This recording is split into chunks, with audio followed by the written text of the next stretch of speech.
Welcome to the first session of this great event. I'm Jeff Milem, Jules M. Dean and Professor in the Gevirtz School of Education at UC Santa Barbara, and I'll serve as the facilitator for this panel, which is titled Admissions Policy, Supporting Equity and Human Institutional Development. I've been instructed that my role as facilitator is to be both band leader and timekeeper.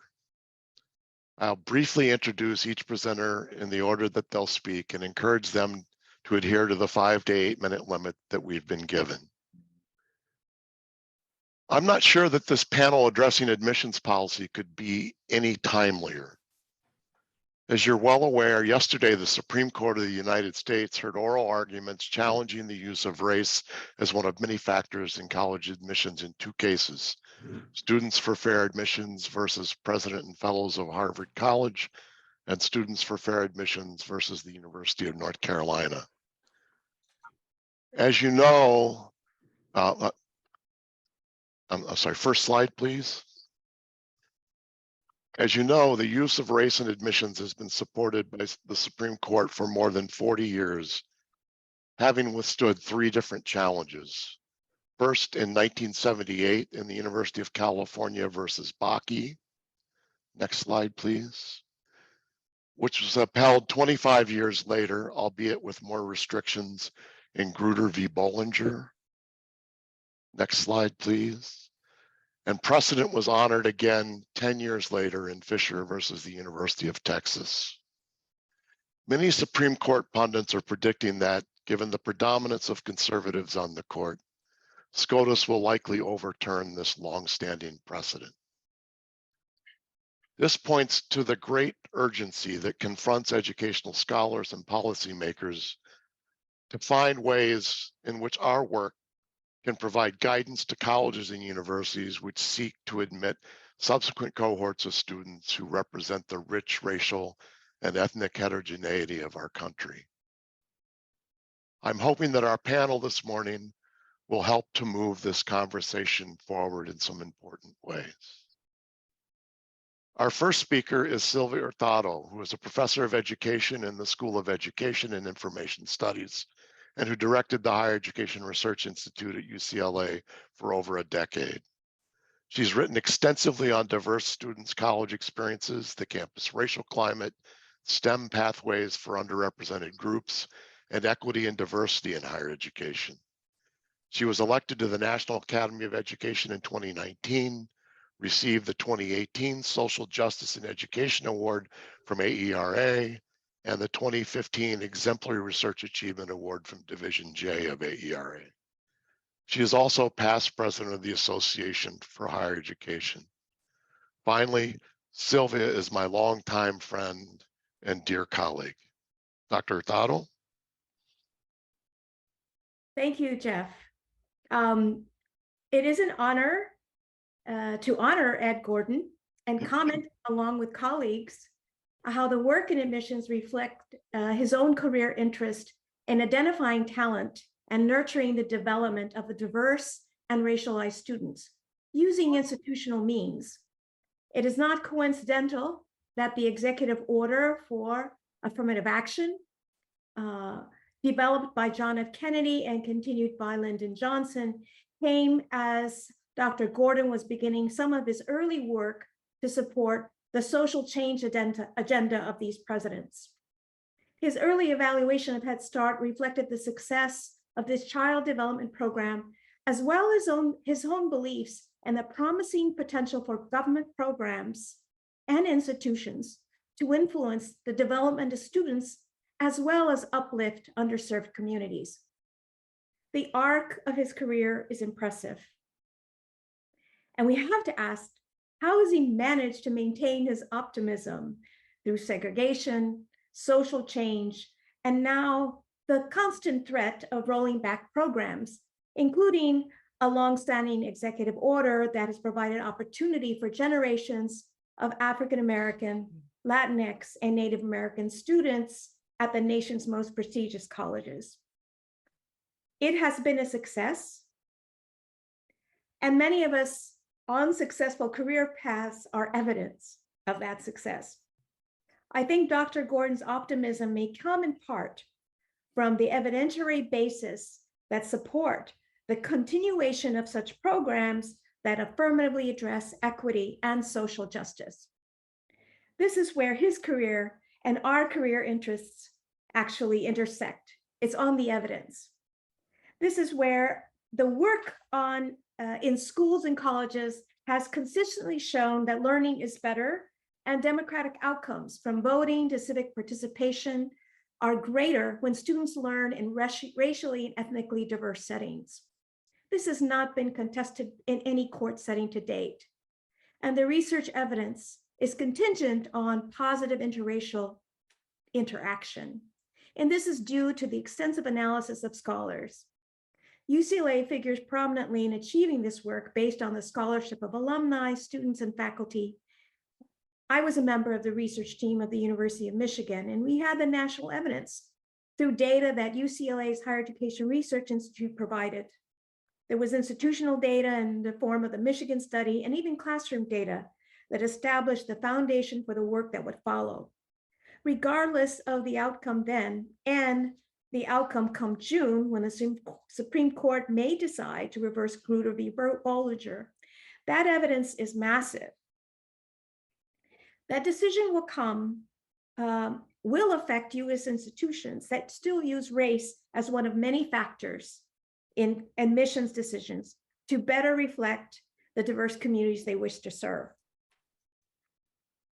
However, both Michigan and California are already many years into a race-neutral policy implementation forced by a state referendum that was supported by those who want to maintain privilege, not opportunity.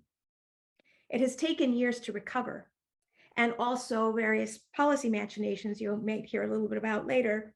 But now, at least in California, the success of the Latinx population and other underrepresented groups is quickly becoming the success of the state.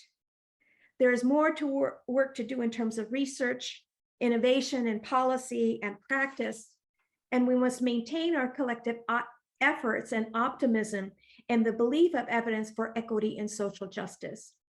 Dr. Gordon's life is evidence of how it can be done.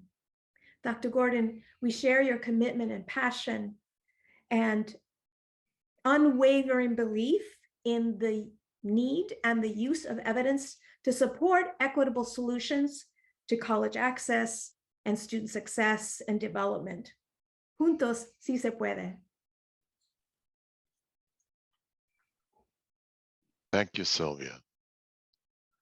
Our next speaker is Micheal Brown, who was appointed Provost and Executive Vice President for Academic Affairs at the University of California on September 5th, 2017. As UC Provost and Executive Vice President, he directs the development of academic and research policies, provides administrative oversight of the university's academic planning efforts and associated budget matters. He also serves as a liaison with the university-wide academic senate and the executive vice chancellor's provosts of the 10 UC campuses, their student governments, and academic leaders of other segments of California higher ed. Micheal is also a professor in the Department of Counseling and Clinical and School Psychology at UC Santa Barbara. So I guess in some ways, Michael's my boss and I'm his boss. So it's an interesting relationship we have there. Micheal, take it away. Thank you, Dean Milem, Jeff. I really appreciate it. Next slide, please. Let me just thank Dr. Gordon for the ever-growing legacy of his work. Let me thank the conference committee who invited me, and in particular, Professors Eva Baker and Richard Duran. And I thank Dean Milem, who's facilitating this panel, who is in many ways my boss. Let me also thank Linda Darling Hammond for her wonderful set of messages earlier. And I really appreciate in particular her phrasing how we can think of all that we do, not just assessment, but admissions policy in general. How can we begin to think about it in terms of how we develop talent of all to a high level. So with that said, by the time my 5 minutes are up, I hope it is imprinted in our minds, the points that I have on this screen, that admissions policies can help and hurt, that investment in social and regional educational equity is vital to the future of California and our nation, and that equity goals must inform resource distribution. The University of California, for the greatest part, has had a very forward-thinking admissions policy that has served to advance both inclusive students' access and inclusive student success. The policy consisted of 3 elements: subject area requirements, performance requirements, and testing requirements that students needed to satisfy in order to be deemed entitled to admission into the California State University or the University of California. With respect to subject requirements, notice I didn't say course requirements. These subject requirements are areas of study that prepare you to participate and succeed in college as a student. Any number of courses might be approved as satisfying those requirements. And many of us understand these requirements as A to G requirements. Those are the 15 units of approved college preparatory coursework in a number of well-known and well-established subject areas. So history and social sciences, English, mathematics, and so on, visual and performing arts. Though viewed by some as funnels or barriers to college access, they were intended to and do operate quite differently than that. They tell students and parents what types of courses students need to take in order to prepare for and to succeed in college. And number 2, they tell high schools and their policymaking bodies what types of instruction must be provided in order for their students to be prepared for college, especially in California. Yet, students can't choose to satisfy subject area requirements if said requirements aren't offered. Now, with respect to performance requirements, notice the A to G requirements talk about the courses students need to take, but they also need to do more than just participate in those courses.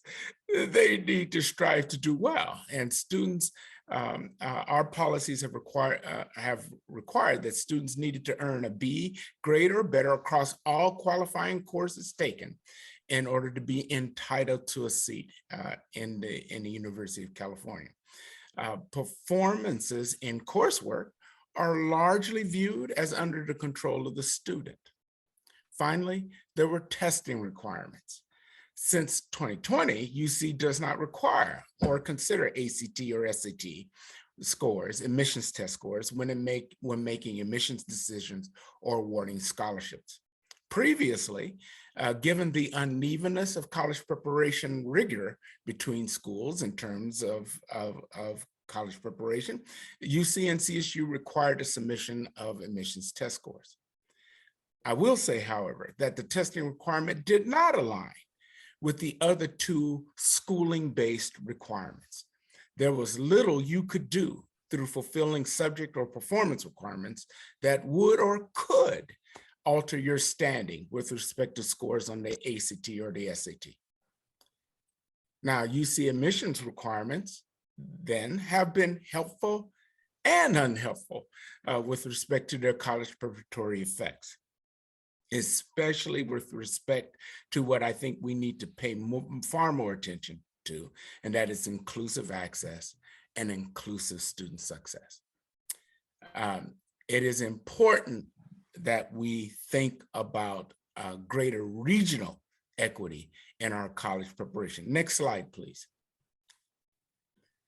I'd like you to look at this slide, and for the sake of this discussion, consider that we have 80 assembly districts or regions in California. As you can tell, if you look at this, that high school graduations rates from those districts, they differ, but are generally high. But if you look at the very next column, so the extreme left column, now if you look at the very next column and look at the rates of graduation having completed A to G subject area requirements, these are much lower. And there's much wider variability among assembly districts from the students who come from schools in those districts. And now look at the next column. Look at the rates of applying to UC having completed A to G requirements. These differ even more widely across assembly districts. Given who completes A to G requirements and given who applies to UC, if you look at then the admissions rates across assembly districts, you see admissions rates actually homogenize across the assembly districts. Everybody understands UC can't admit everybody, but at least students from the different districts get a fairer shake. And you can see our enrollment rates show the same. Why do I focus on this? Focusing on A to G completion rates gives policymakers a place to target resources and to target interventions to promote and advance regional equity in college preparation. Having said that, that alone will not address equity in the quality of courses that meet those A to G requirements. Just a few more points. Without addressing that, regions will differ in competitive college access, and that means access to the most selective universities and majors. How might we address equity in competitive college access? What admissions policies might we imagine that would support the targeting of resources such that every school provides every student a high quality college preparation? That concludes my remarks. Thank you, Michael. Our next presenter is Lee Kai. He's a statistician whose research encompasses educational and psychological measurement, computational statistics, and research design. His research and development activities have been in the areas of statistics, assessment system design, mental health statistics, and patient-reported outcomes. He's a professor in the social research methodology program in the Department of Ed at UCLA, where he also serves as director of CREST, the National Center for Research on Evaluation Standards and Testing. Lee? Thank you so much, Dean Milem. It is my pleasure and honor to be here, and was indeed also deeply moved and impressed by the opening remarks by the panel just before us. You know, and real proud that CREST got the opportunity to be a co-sponsor along with UC Santa Barbara on this important activity of honoring Professor Gordon. So my remarks reflect that the work that I have been doing on and off over the last perhaps 4 years in relation to studies of the use of standardized tests in UC admissions policy, as well as more recently on the UC Board of Admissions. But again, my role here is that of an academic and an observer, as opposed to any of my committee assignments. So we all know that high stakes standardized tests of the kind that are the SATs and ACTs in the US have been used for selection purposes. But throughout different times and places, there have always been recurring conflicts in the underlying high stakes tests, and there are attempts to countervail those conflicts. We know that the origins of those high stakes assessments originated in the Sui dynasty of 6 to 18 AD in China, where the purpose was in fact for the emperor to select officials to serve himself that are not based on who you are, that is birthed into high nobility versus what you know, the knowledge of how governments work and knowledge of Confucian philosophy and poetry. And it was very interesting in that later on, as that system evolved and the underlying society evolves, by the time it became the 14th century, it was already clear that there were undercurrents that were incompatible with that uniform system. So as Professor Brown just alluded to, the geographical or regional equity issue. In early Ming Dynasty in China, there was in fact an episode where the chief examiner himself from the south selected all 52 applicants in the spring of the 1397 administration of the civil service exam, that all of them were coming from the metropolitan areas in the south. And the emperor, of course, was mad, and he requested the chief examiner to reread the papers to ascertain there was no cronyism or favoritism, and only to be reported back that there's no change in the ranking. So the emperor was outraged. He sacked the chief examiner and then redid the exam himself. And this time, all of the 61 civil service jobs were given to people from the north. And this then led to subsequent era where the papers were in fact split. That there was the northern papers and the southern papers. So effectively, Ming China had a quota system as well, but geographical quota.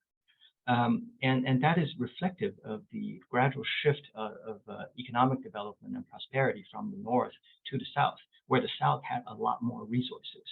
And by taking a step back and observing these sort of things through a historical and perhaps comparative lens, it may help us clarify some general principles. So, for example, if we wanted to devise and design an educational assessment system in support of important goals such as admittance to higher education, then equity and fairness ought to be the center pillar. And there is strong evidence, as we saw recently, for example, through NAEP and statewide assessment results, that these subgroup differences along either economic status or race ethnicity lines, that the student achievement gaps are not closing. In fact, the pandemic made it worse. One can debate whether this fact is entirely caused by the tests themselves or not. But there's one thing that is clear to me as a practitioner in educational testing, is that all of these assessments, really independent of the acclaimed design attributes, whether they are norm referenced or criterion referenced, they almost invariably reflect these disparities related to background and prior differences, unless there have been effective interventions in between the prior background and the occasional assessment to mitigate the influence of those background effects. So this is especially true for students who have not been given the opportunity, who were systematically disadvantaged, as we all know. And to this end, a fairer assessment system should constantly evolve to confront these evolving conditions of inequity. Now, the composition of the underrepresented populations in higher education and later in professional careers, they change over time. So when the SAT came about, it was, in some ways that it was intended to help, for example, Irish, Italian, and Eastern European Jewish immigrants and their children to get into more elite institutions. That was a noble goal. But then the society and the economic structure completely changed comparing now and then. So we have to keep that in mind. And a sensible solution, perhaps, is to contextualize or condition students' performance on their levels of opportunity to learn. And the logic here is that one can equitably compare the performance of the test takers, for example, who afforded to have equal opportunities to learn versus those that have not. And by the logic, an admissions officer can draw an inference of a student's admissions prospect or college readiness with less bias compared to the case where you're not conditioning. And this is something that, in fact, I didn't create. Bob Mislevy, in one of his papers in 2013, he created this term of conditional inference.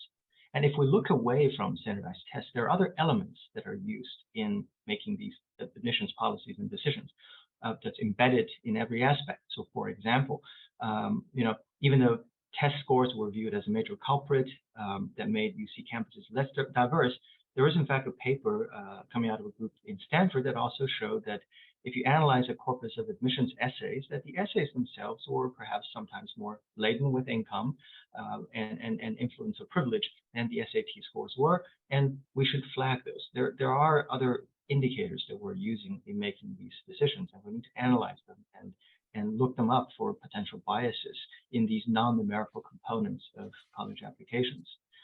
And then the second major point I will make, I know realizing the time is short, that these assessments that we envision that can help the more equitable application of admissions decisions is that they can harness the potential of educational technologies. So perhaps new task types that can be used to measure non-cognitive attributes, new assessments that are intended and delivered primarily digitally as opposed to digitized versions of traditional tests, and not a done once test, but evolving through year or even through career, assessment, ending in 11th grade, not just at 11th grade. And these, in light of the context here, we were referring to the hearings at the oral arguments at the Supreme Court on Monday, and we're well aware of the potential implications. So at this time, fairer and more equitable educational assessments, there's a dire need for us to look more closely at that, and more evidence as opposed to less would be important to achieve equity. Thank you. Thank you, Lee. Our next speaker is Rebecca Zwick, who retired in 2021 from her position as a distinguished presidential appointee at ETS, where she spent 25 years as a researcher. Her work at ETS focused on test validity and fairness and on the college admissions process, which she addressed in her 2017 book, Who Gets In? Rebecca is also a professor emerita in the Gevirtz School of Education at UCSB. Despite her retirement, she remains active in the National Council on Measurement and Education, of which she served as president between 2018 and 2019, and remains active in the field as a writer, reviewer, editor, and committee member. Rebecca? Thank you. Well, good morning, and thank you for inviting me to be part of this celebration of the vast contributions of Professor Edmund Gordon. College admissions is really at a crossroads right now, as my colleagues have been acknowledging. And that's true for a number of reasons. A few years ago, we had the varsity blues scandal, which really increased public cynicism about college admissions. In recent years, we've had increasing awareness of systemic racism in our society and the need to re-examine our admissions policies in light of that. We've also, of course, had the pandemic, and then the Supreme Court affirmative action case that was heard yesterday, which is what I want to focus on today. So I want to very briefly consider two questions. One, what can we do in the short term to respond to the expected decision of the Supreme Court to prohibit affirmative action in admissions? And second, how can we improve our knowledge about the effects of competing admissions policies? So next slide, please. So what can we do in the short term? One thing we can do is to focus even more than we already do on aggressive recruiting of students and generous financial aid packages to encourage applications from students of color and low-income students. We should also consider the possible benefits of direct admissions, which is a new thing, relatively speaking, in which students contribute profiles to a database and schools contact them. And we don't know yet what the effects of this trend will be, but it's something worth keeping a close eye on. And third, we should seek racial and ethnic diversity by using admissions criteria that encompass more than just income. So what I mean by that is research that my colleagues and I have done over the years suggests that trying to achieve ethnic diversity simply by substituting family income is not particularly effective. But we did find a couple of factors that were useful in increasing ethnic diversity. One is to increase the admissions rate for applicants who have experienced certain admissions obstacles.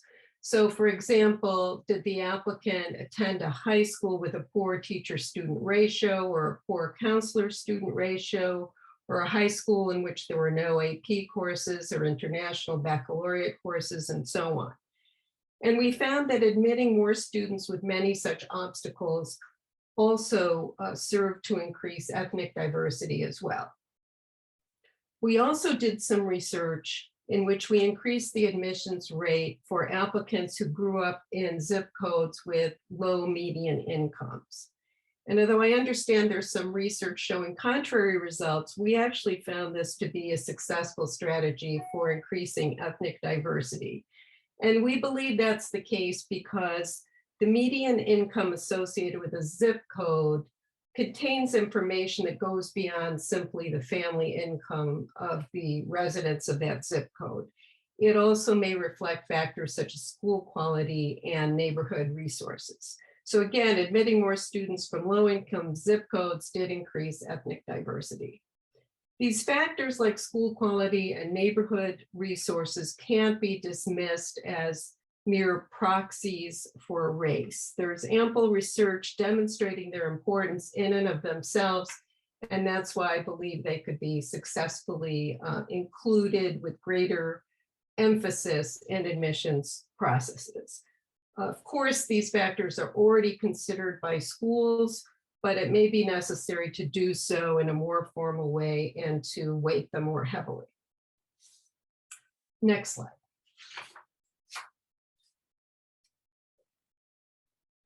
So here I want to briefly address the question, how can we improve our knowledge about the effects of competing admissions policies?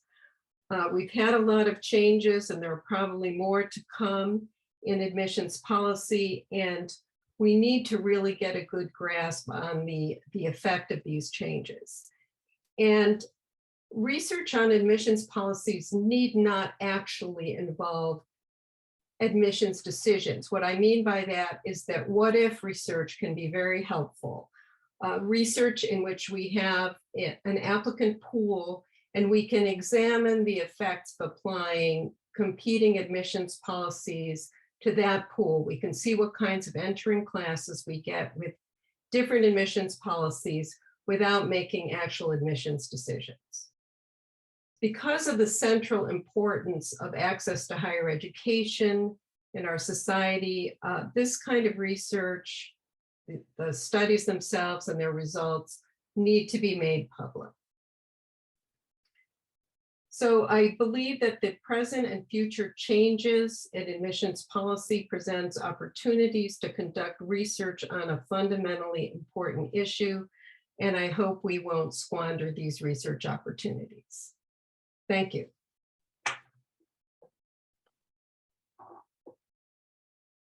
Thank you, Rebecca. Our next presenter is Micheal Nettles, who's the Senior Vice President and the Edmund W. Gordon Chair for Policy Evaluation and Research at ETS. He has a national reputation as a policy researcher on educational assessment, student performance and achievement, and educational equity.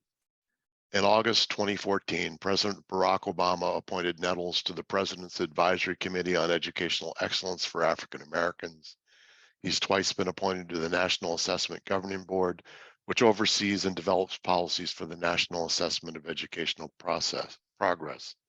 Additionally, he serves on the Southern Education Foundation Board of Trustees, the Board of Trustees of the Petty School, and on the Board of Directors of both the National Association for Equal Opportunity in Higher Education and the Urban League of Middle Tennessee.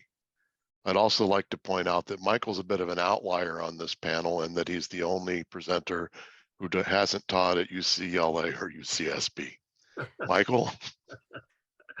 Well, thank you, Jeffrey. I would argue that some of my best friends are at UC and UCLA, and many of them on this panel. It's a pleasure, really an honor for me to participate in this session today, and I want to thank the people for inviting me and the opportunity to receive a large number of emails from Eva Baker. So, which I really appreciate very much. This is really a very special event. And in thinking about Ed Gordon and the topic of today's conversation, Ed having been born in 1921, has seen every aspect of this issue that we're discussing today many times. It was fun to think of Ed being born before many of the instruments that we're discussing today, and having lived through their development and implementation, and the opportunity that he's had over his lifetime to both observe and study many of these. The SAT coming into existence a few years after Ed came to us, and Ed was it was probably 10 or 11 years old when Henry Chauncey and James Bryant Conant decided that the SAT was an instrument of opportunity at Harvard University. And I think about the topic of admissions testing and opportunity, and the struggle that we've had over the years, coming to different perspectives about the realization of what that means in practice. And the work continues. I've seen Ed straddle both worlds many times. Even the topic of his affirmative development work is an example. On the one hand, affirmative action; on the other hand, development of talent leading up to whether it's admissions or work or whatever. So Ed has seen the emergence and the evolution of the advanced placement test. He's seen it all. So on the one hand, we have a day to think about celebrating what it must mean for Ed to see this most recent court case and the evolution of many admissions policies across the country. Ed has reminds us of the arguments, the research over genetics, the bias in testing, issues that continue to challenge us today, even the issue of validity and the various types of validity. Ed has studied and worked, and we are faced with the challenge of still trying to figure that out. The policy evolution, thinking about many propositions in California and other states, class rank being an experiment in Texas in the beginning and elsewhere as a solution to the problem of diversity in the admissions process, and of course in the success in college and ultimately the completion. I think of the many court cases that Ed has observed over the years and that we've studied leading up to this point, whether it's Brown or Sweat versus Painter or other cases in the law schools, Bakke and so on. So this is a day of reckoning, so to speak. We're all on pins and needles about what the court might decide from the hearings that began yesterday, and the ultimate decision of the courts. I will suggest that we have institutions that have figured out how to address the issue, both public and private institutions. And I think that the opportunity for us to explore further with the California type criteria that eliminates the requirement of a standardized test has brought me to think that it could help us to reformulate the preparation for college that students undergo leading up to higher education. What impact will this have on K through 12 curriculum? One example for me is when I look at the UC admissions requirements now. And I look at, of the 13 criteria, I look at 2 through 12, and I think that students will need to write much more and be able to document their learning journey, to be able to think and express themselves about learning. And if we take that approach at the K through 12 level and think about preparing students to write, what are the kind of questions that would lead them to successful admission in the UC system? They have to be able to describe what they know. They will have to be able to describe how they came to know it. They'd have to express their preferences for learning. They'd have to be able to express what the context in which they learned what they know, their environmental context, as well as the type of educational approaches that they're experiencing. I like the Mastery Transcript Consortium as another example of a way to think about the future of assessment and admissions. In the Mastery Transcript Consortium, the idea is to think of the traditional transcript of grades, numerical or Arabic, and course titles as one part of a traditional transcript that may not be optimal going forward.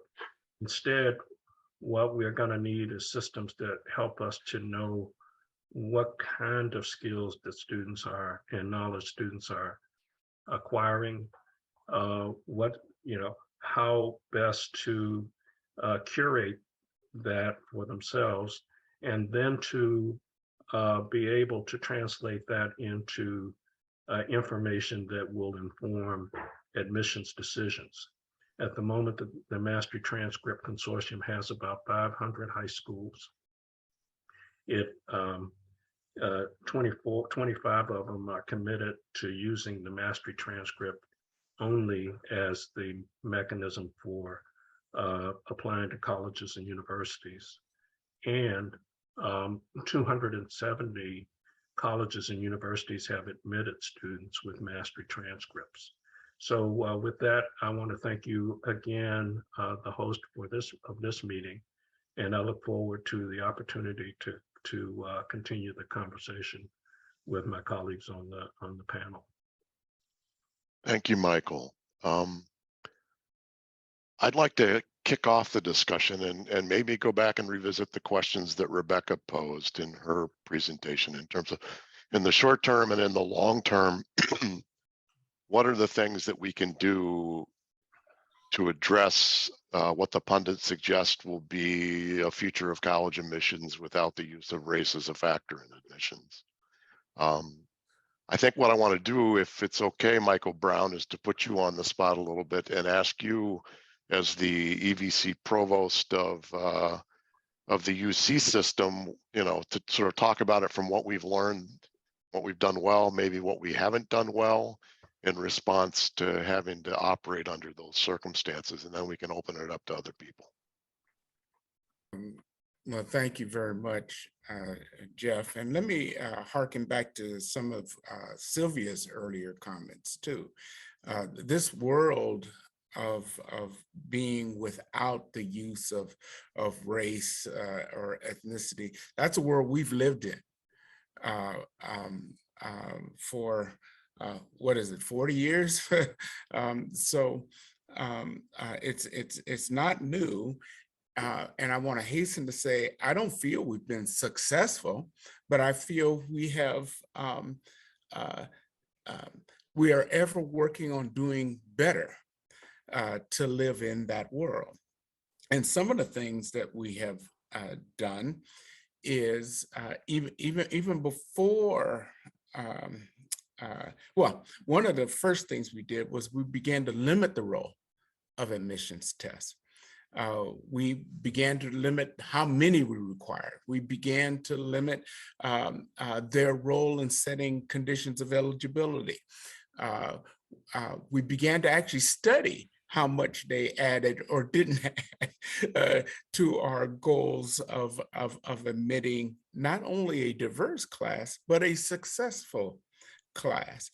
And we began to limit their role accordingly, because they had an outsized role in the admissions process. So that's one of the things that we can do. Number two, I think it's really important to continue to focus on what we are doing to develop talent and how we shape our policies to do that.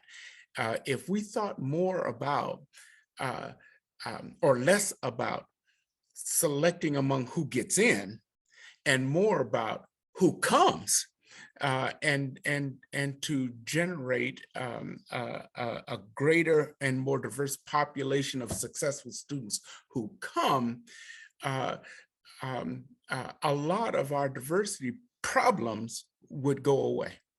And I'm not saying they'd totally be eliminated, but they would go away, because our schools will become a less stratified source of talent and a more diverse and inclusive form of talent. So I would hope, so for example, our A to G requirements help democratize college preparation. That is an understated but very powerful factor. We have far more to do. I'm going to get out of the way after, because I see Lee's hand up and I want to hear him.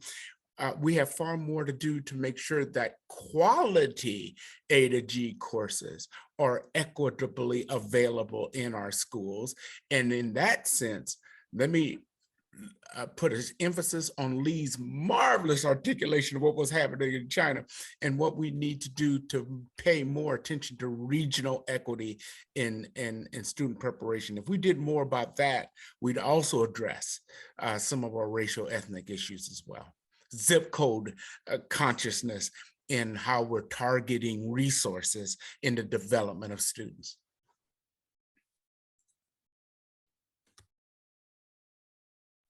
Thanks, Micheal. Lee, you want to go next? Thank you. I also just wanted to echo Professor Brown's articulation just now of A through G and add maybe one or two more points. So one thing that was striking when I delved a little bit deeper in the data and talked to the admissions directors at campuses within the university system was that A through G, yes, it's a UC mandate, but there is still a significant number of high schools in California that could not fully offer all of the courses that would be required for being eligible, merely eligible. And we're not talking about getting in, just merely eligible for applying to UC. And then of those, the under-resourced schools that they particularly have a problem in that the frequency and the quality of the offerings are nowhere near the kinds of frequency and quality of the offerings offered by more affluent schools or districts. So that created something that is also quite unequal, while at the same time that the intent was to create something that is democratizing. So in many ways that perhaps that is even bigger, or at least before the SAT was eliminated. SAT was a barrier, but the A through G courses, the access to those remain a big barrier.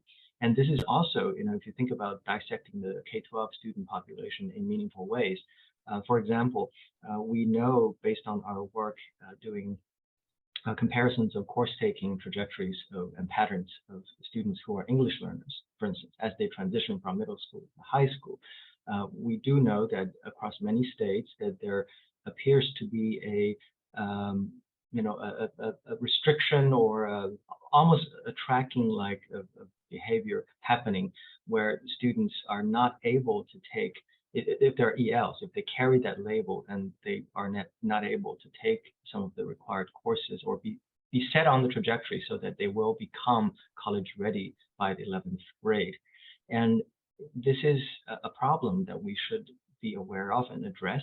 And it also puts limitations on what we can specifically do within the A through G framework. So for example, we all know, everybody can agree that having more laboratory science preparation in high schools is very helpful. It's one of the areas. And yet the problem there is that there are still maybe 5 to 6% of the schools that can't do that. So as of this day, the laboratory science area D requirement remains something that is of more of a nudge, more of a suggestion from the UC as opposed to a pure mandate.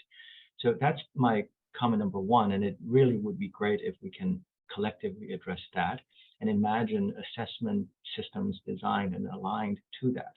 The other is to just reflect upon Dr. Nettles' argument earlier, about the experiences with the mastery-based transcripts. In fact, there are quite a few schools in California that are already trying that, and it's just that the regular admissions processes that we have set up does not know how to deal with it.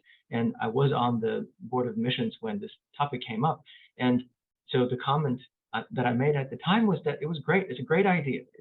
But I suspect that if we do this on top of all the other things that we're also attempting to do, that this will overwhelm the admissions offices. So let's figure it out. Let's design a way where such useful information can be systematized and interpreted as part of the inputs into those decisions. And then to Rebecca's earlier point about doing something that is perhaps a direct admission, these examples have existed historically. If I'm not mistaken, the University of Michigan system had that in the years that are bygone, and colleges outside of the U.S. they do this in partnership with local schools or districts, and that is one way that you can directly use the resources that's already there and the availabilities of information that's already there to help recruit a more diverse student population. And I know that I should stop. Thank you, Lee. Rebecca?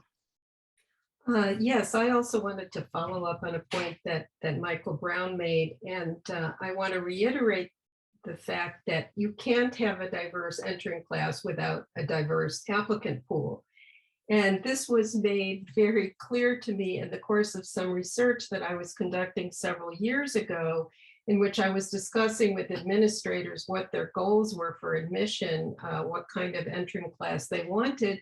And in some cases, there were administrators who had certain diversity goals that were literally impossible given their applicant pool, and they were not aware of this.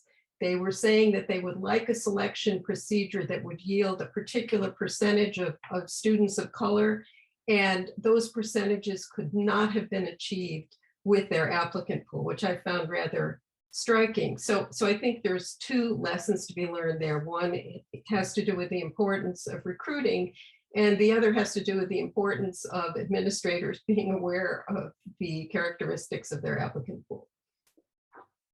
Thanks, Rebecca. I know, Sylvia, you have to jump off in a little while to go teach your class. I want to invite you to jump in and say anything you want on this topic or anything else before you have to go teach. Thank you so much, Jeff, and everyone. I think what we're actually seeing today is that there are many different potential solutions. Not all of them will be workable between the decision makers and policy implementers, even if the best research exists on it. And this is what really kills us as social scientists. When we know the best research, we know what produces student outcomes. We did dozens of simulation studies at the University of California to understand the implications, every element of choice we had in our selection processes to really understand what would increase the goals we wanted that would go beyond a formulaic way of determining talent. And I think I want to harken back just to Ed Corden's work. It was not simply, it was varying ways of identifying talent, but also taking some risks to try new things that was going to result in understanding new ways in which we can develop students, new ways in which they actually end up, tenured professors like some of us here. So, I have to say that a lot of it has to be with as even as scientific as we get, that decision-making is not always going to happen.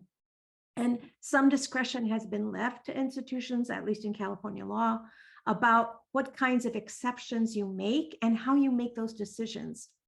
And I'm not saying not everybody can be admitted by exception, no question, but that policy exists since 1800s, and that was to recognize that our traditional ways of looking at things were not always going to work for the outcomes we had.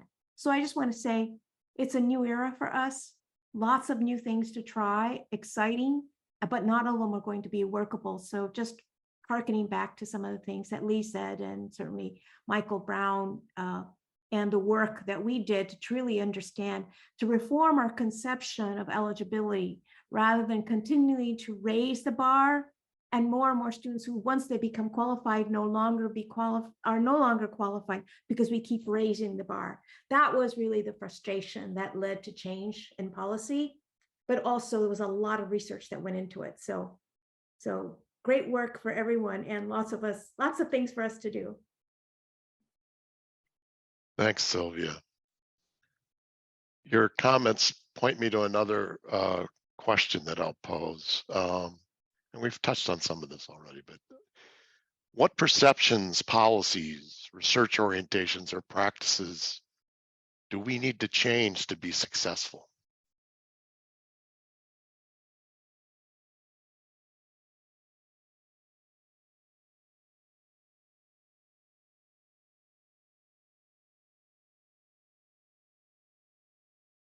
Go ahead, Lee.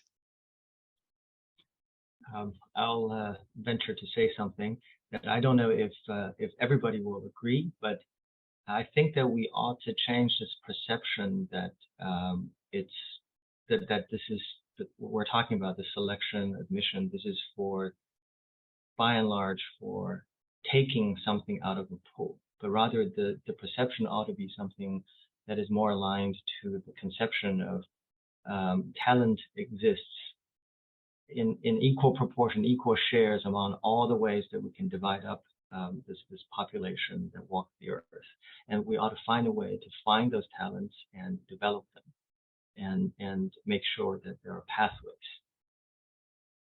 as opposed to serving as some sort of a gatekeeper kind of role. Thanks. Micheal Nettles.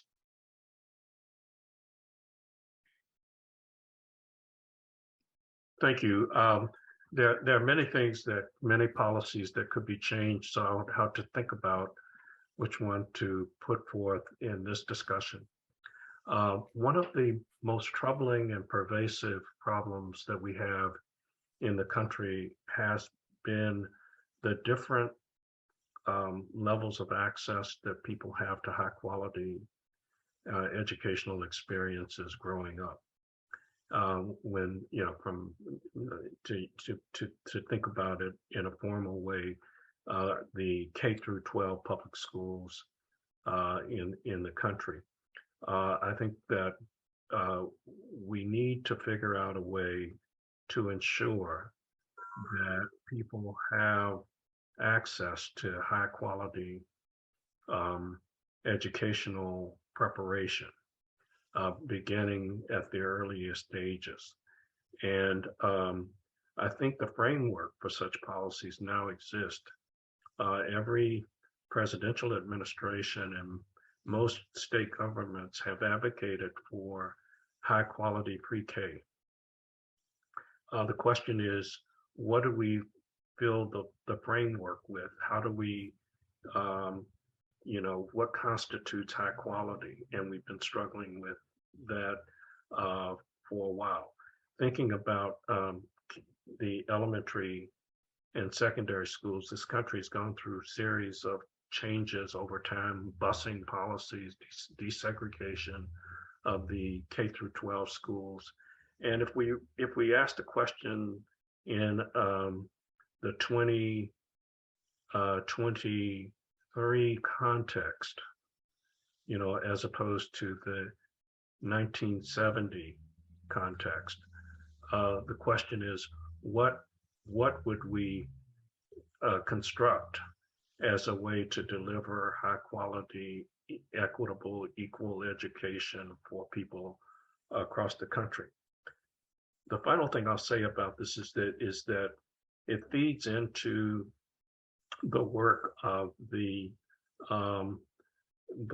public interest law firm in California and located in Los Angeles, but I think it's the largest public interest law firm in the country, Public Counsel, which has been successful in making this point in California and in Detroit and across the country, using literacy as an example, as an exemplar for the differential quality of education being provided by social class and across race. And that's an issue that really needs to be tackled in the country. Public Counsel has also weighed in the UC admissions case. So I think that looking at how the legal and the public policy connect on that particular issue would be quite informative, and it would be useful to see how we could develop, exemplary policies for cutting through that pervasive issue. Thanks, Micheal. Micheal Brown. I just want to say amen to what Micheal just said, what Lee said earlier, what Rebecca said earlier. So I want to just put an emphasis when it comes to universities. I think we have to think beyond simply selecting talent. We have to think about something that's intricate to our mission, and that is to develop it. And how do we develop it more inclusively? And so how do our policies, admissions policies, aid the development of talent? And the other part, I don't want to, it seems simple, but it's a big shift in thinking.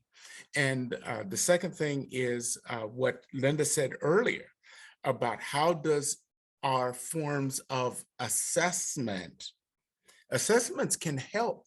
We've only been, we hate the SAT and the ACT, but I hope we don't hate what assessment can do to inform the learning context and how we target resources, not to condemn the student, but to inform our understanding of what those learning contexts need in the way of resources to make them the more robust engines of opportunity.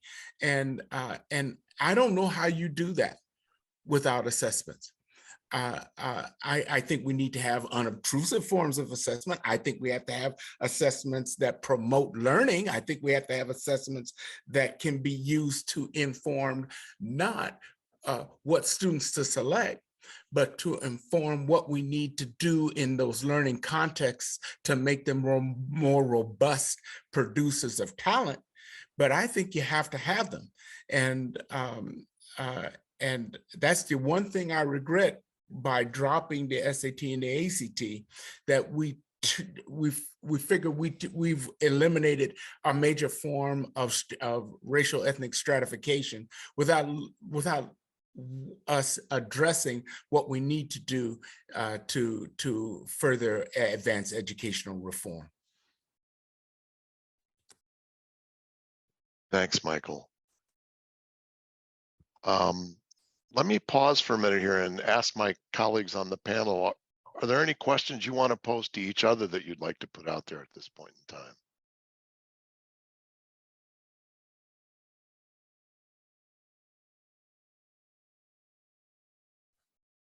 I think we've all worked with each other. We kind of love each other.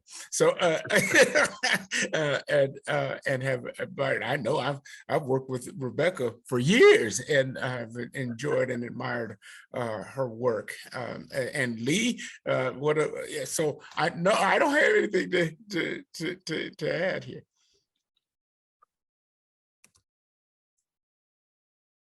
All right. Well, then let me jump to another question. This is one I've been struggling with for a while, so I will put this out there and hope that you've got a better answer to it than I do. How will the kind of changes that we're talking about occur in a society that is so divided and one that seems to dismiss the things that we value most, which are data and scholarship and evidence, et cetera? How do we bring about the change we're talking about in our current conditions?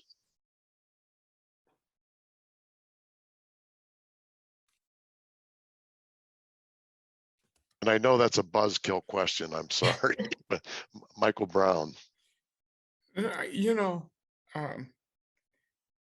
all of us embrace conceptually and philosophically educational equity.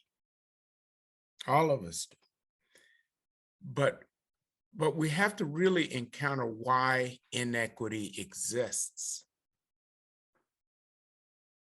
And unless the promotion of equity is viewed as a benefit to all of us in the society, even those who are already advantaged by the inequity, there will always be a reaction against advancing it. Not that people don't embrace the philosophy, it's how to live it out. So for example, if you have a fixed pool of resources, let's make that as a number one assumption. And number two, people are advantaged by the current distribution. If you try to change that, even those of us who believe in it, we will view ourselves as putting ourselves at risk of the bads that the current distribution of goods protect us from. So we have to find a way to show that legitimately that greater equity actually is an advantage to our broader community good, our broader social good, the broader fabric of our society. That's a hard thing to do, but I think that's a number one challenge for all of us.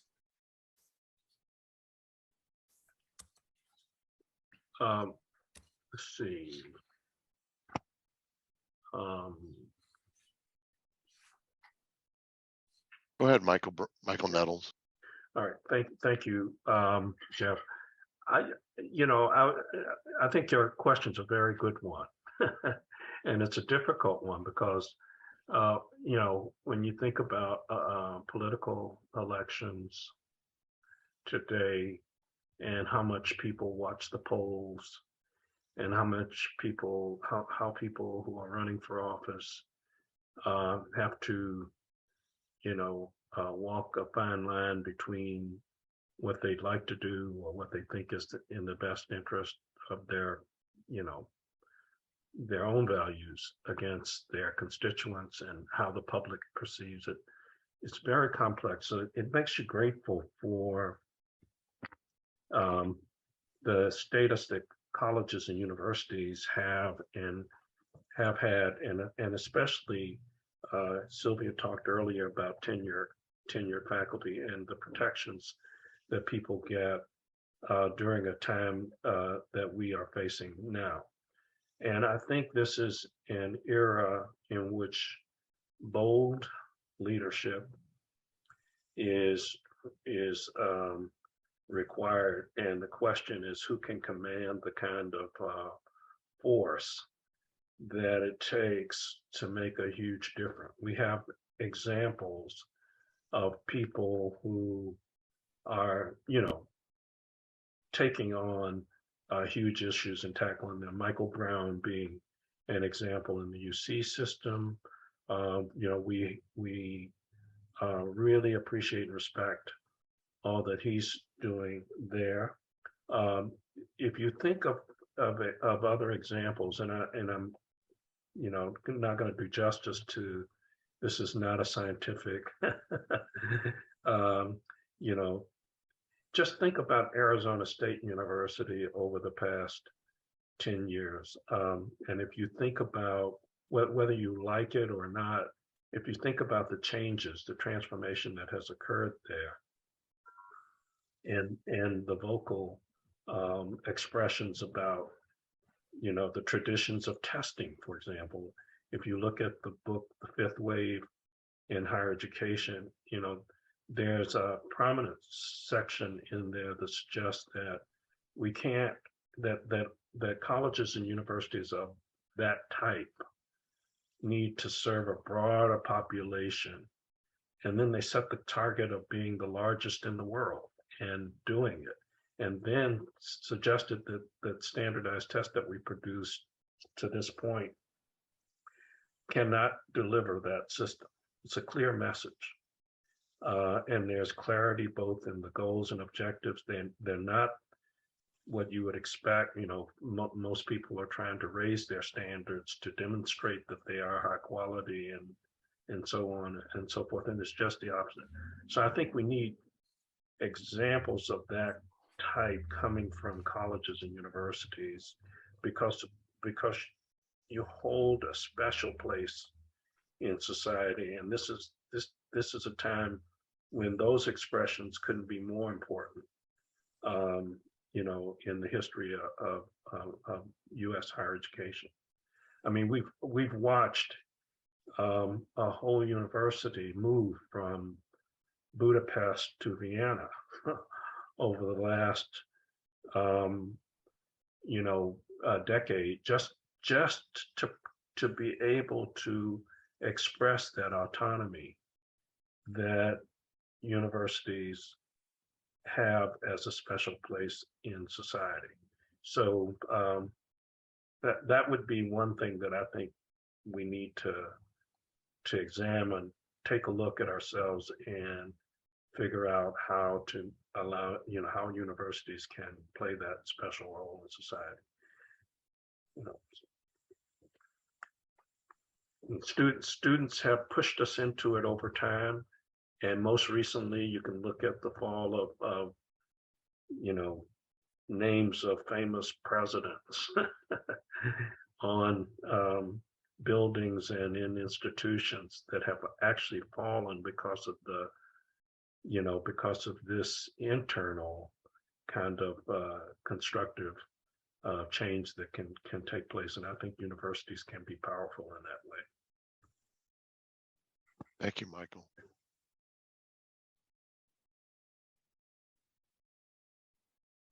Lee or Rebecca, do you want to jump in on this one? I was going to give you a facetious answer, which was, I don't know the answer to your question, which is why I'm in research, not politics.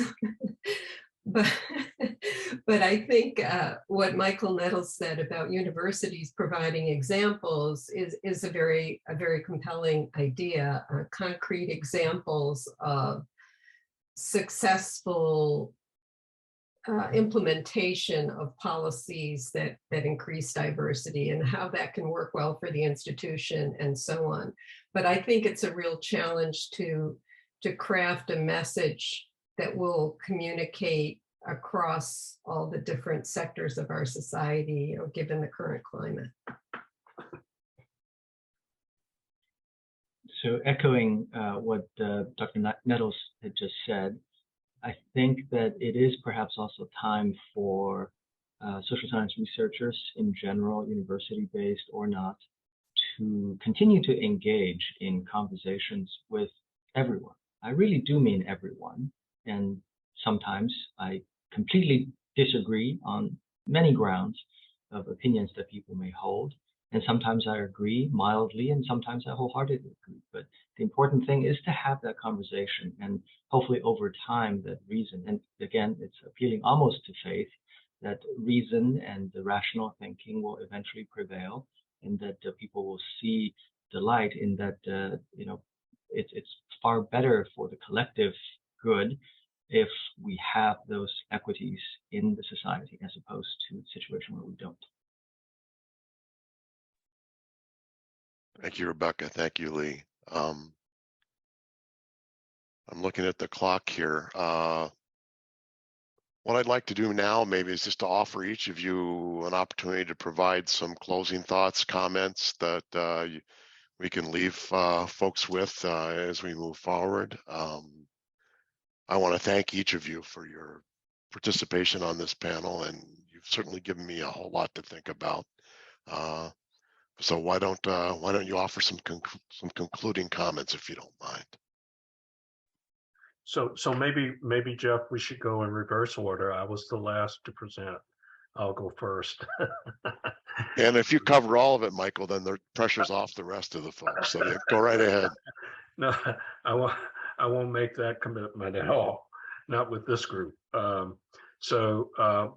congratulations to you as well for being a great moderator of the session. You've made it easy and efficient for us to operate. So I think one of our colleagues on the panel said we're living in interesting times here. And that's a trite but true expression of what we have. And, I'm also reminded by some of the op-eds that have come out over the issue over the last couple of days on both sides of the admissions issue, thinking about some paraphrasing a couple. One is that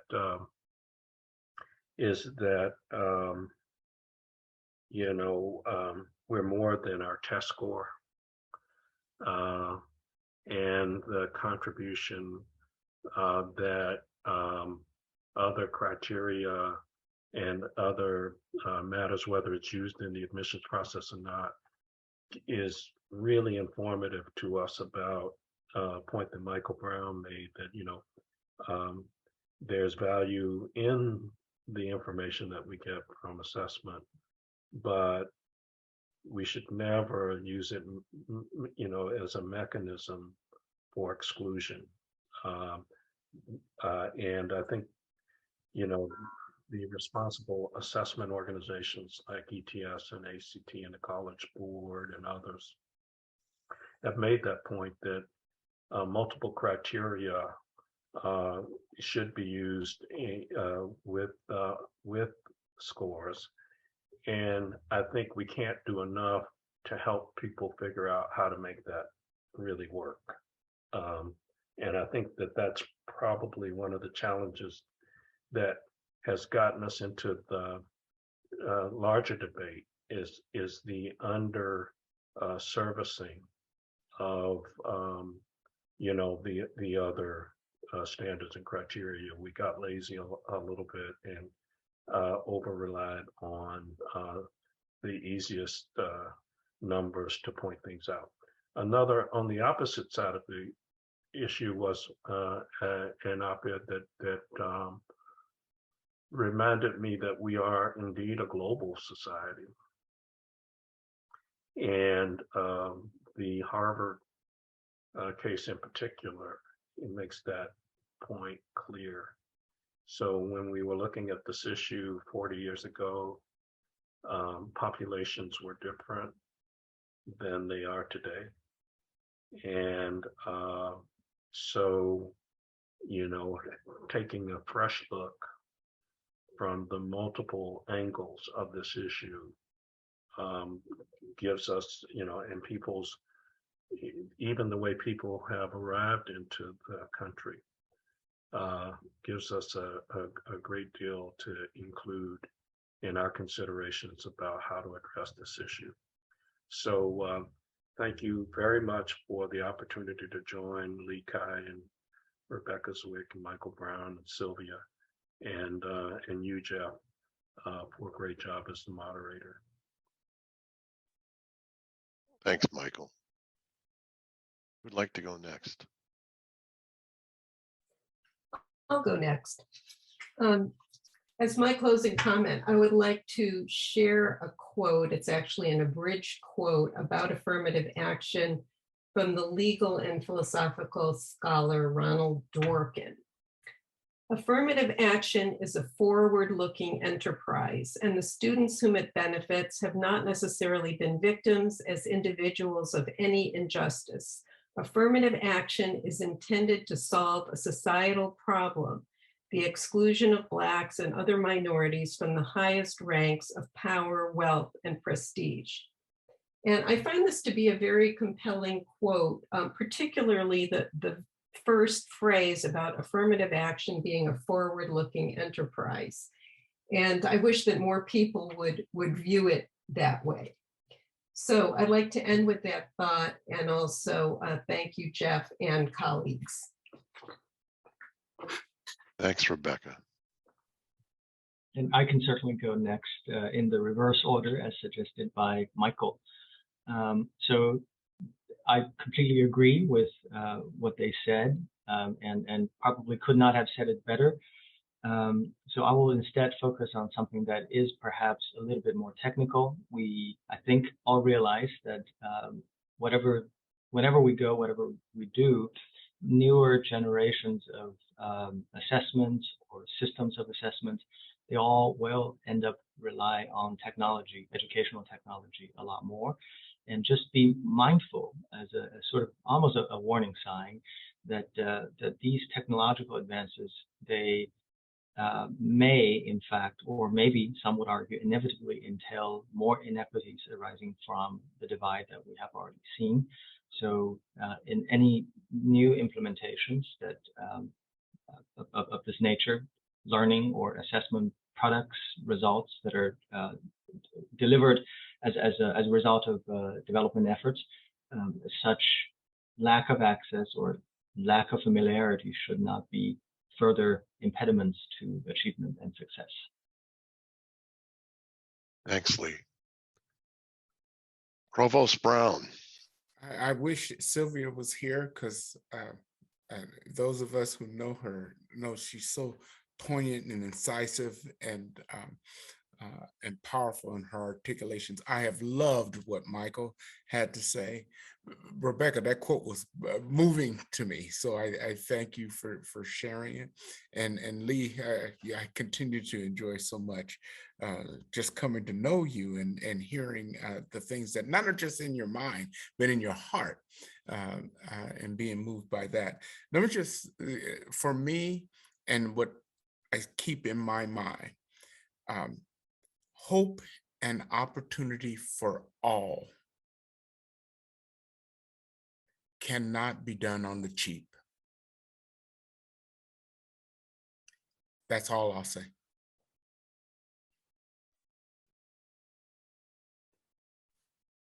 Thanks, Micheal.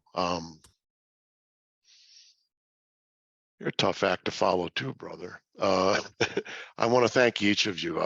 This has been an outstanding conversation and discussion. I guess maybe I'll offer just a few thoughts of my own as we sort of transition to the next, a little bit of a break in the next session. But I remember when I was an assistant professor 30 some years ago, I was invited by Christopher Edley Jr. and Gary Orfield to get involved with some of the work that the Civil Rights Project at Harvard was doing to try to have policymakers and lawyers and educational researchers and social scientists come together to create an evidentiary basis to support the use of race as a factor in admissions. So I was doing work at that point in time with Sylvia, our colleague, around the campus racial climate and some other work that we were doing. And they asked us to kind of rethink how our work might be retooled to help to make the argument that diversity benefits us all in the way that you had talked about, Micheal. And it seemed like a really interesting opportunity at the time. And I thought, well, this will be an interesting couple of years of work, right? And then I can get back to the other stuff that I'm interested in. Well, 30 years later now, this is still a great focus to the work that I do. And it's been deeply satisfying and it's been deeply frustrating simultaneously. And we're at a point in time now, I think, where we really have to dramatically rethink our efforts, our work, our approach to this. Because I remember in a piece that I wrote over 20 years ago, I started out by saying, as educational leaders and teachers and policymakers, there are two courts that we've tried to influence with our work to prove the benefits of diverse learning environments. One are the legal courts, and then I said at that point in time, we've done a pretty good job of doing that. This again was in the late 1990s, early 2000s. But I said the other is the court of public opinion, which we seem to have failed pretty miserably at convincing. Well, if I were to rewrite that piece right now, I'd have to rethink it, because we have no longer, I think, convinced the courts of the value of diversity as a compelling educational and governmental interest, and we still have not done a great job at influencing the court of public opinion. So I view that now as simultaneously deeply frustrating, but also deeply inspiring and challenging to try to figure out how we build upon the work of Dr. Gordon and so many others who laid the frameworks and the groundwork for our efforts to really do what we know is the just and right and educationally powerful thing to do, and hopefully begin to convince both those courts again that there's value in what we embrace as valuable in education. With that, I'll thank my panelists again. Thank the folks at UCLA and the planners of this convening for the opportunity to work with this august panel. And it looks like we have a little bit of a break until 10:35 in the next session. See you later.